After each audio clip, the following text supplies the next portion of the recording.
just went to go drop my car off at Pep Boys with Anthony, and on the like 90-degree walk home, he informs me that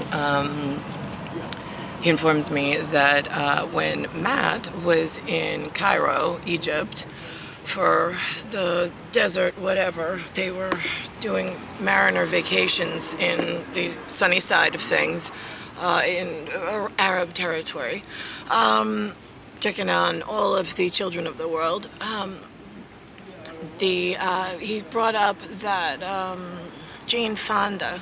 He said, Jane Fonda is such a piece of shit. You know what Matt told me? And I said, what did Matt tell you, Aunt? And he goes, he calls her Hanoi. I go, Hanoi? Now why does he call her that?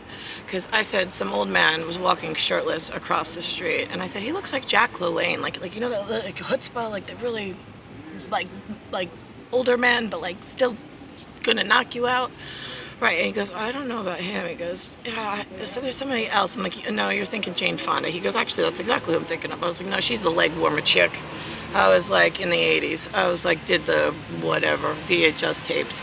I was like, so, and I heard just recently that she was something with the Black Panthers, I don't know. So I was like, so go ahead. So why did they hate Jane Fonda exactly? He's like, I don't know. The U.S. troops were saying that that Jane Fonda was involved with the negotiation. She went over there for some event and was involved in some negotiations with some, he said MIA, I think, or some torture victims. I was like, right, okay, some torture victims. I was like, and she went in and she made friends with the locals. She got the names of the people and then handed it over to the Army's generals of the Viet Cong.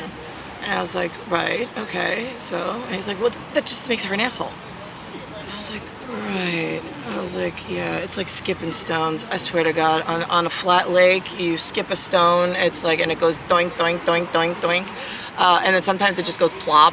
Right, I was like, okay, I was like, well, let's put it this way, Anthony. I was like, as the general's daughter, I don't find her actions. I was like, if you have U.S.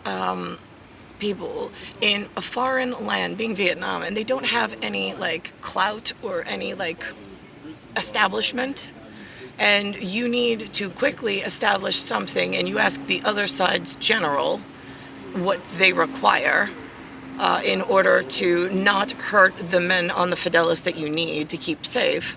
And they tell you that they want certain things that they weren't able to get. And she says, okay, well, I can get that for you, but then we have assurances, correct? And they say yes. Then it's not such a bad move if you're protecting the generals that you need on the field to move the players and have a set dedicated line of commanders that you can actually speak to and who knows who you are.